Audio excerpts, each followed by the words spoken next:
Here's exactly how I went from being tired, exhausted, and bloated all the time to now finally feeling good in my body. This was me a year ago after eating a singular meal, and now this is me after eating a singular meal. I would get bloated over the smallest things. I found out that consistency is way more important than perfection, and I used to go out to dinner maybe a couple times a week, and that would be my cheat day. Like, I would not make a cheat meal, I would make it an entire day. Because I thought that eating out, I just ruined the entire day anyways. And I always felt the need to keep starting over because it was in this never-ending cycle. Number one thing that I did was cut back on the processed foods, and I know that can be definitely very hard, especially coming from a girl who loves her ice cream, okay? But I found alternatives that I was okay with. Like, I got a Ninja Creamy, so every night if I wanted to, I could have a Ninja Creamy. I have found recipes to make it taste as good or even better than ice cream, and it makes me feel good. Another huge thing that is not talked about enough is getting your steps in. I am not kidding you when I say this made all the difference. After every single meal, I try to walk as much as I can, and this genuinely helps with digestion so much. So I started with aiming to 10,000 steps, and now I'm 12 to 15,000 steps a day.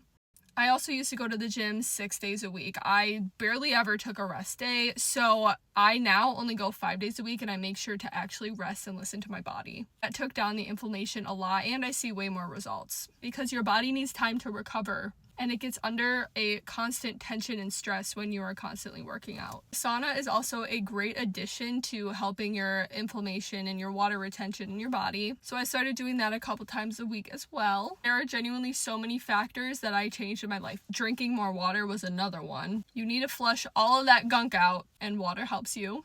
Sleep and stress. My college students, gotta minimalize the stress and increase the sleep. I sleep 9 to 10 hours a night now. I would tell you that you are crazy if you told me that a year ago. The most obvious is cutting back the processed foods, like I said before, but I really focus on nutrient-dense whole foods and combining fiber with a protein, fat, and a carb. I eat the fiber first because that matters. That helps a lot with the digestion. Speaking of digestion, slowing down when you're eating and thoroughly chewing, realizing what you're eating. Digestion starts in your mouth, and it is way more complex than you think it may be. No crash diets, no extreme supplements, literally just the basic things that you might not even think of. I know that was a lot. Start with one thing. Consistency, like I said before, builds up progress. One small change can make the difference. And it takes 66 days to build a habit, so keep it going. You got this.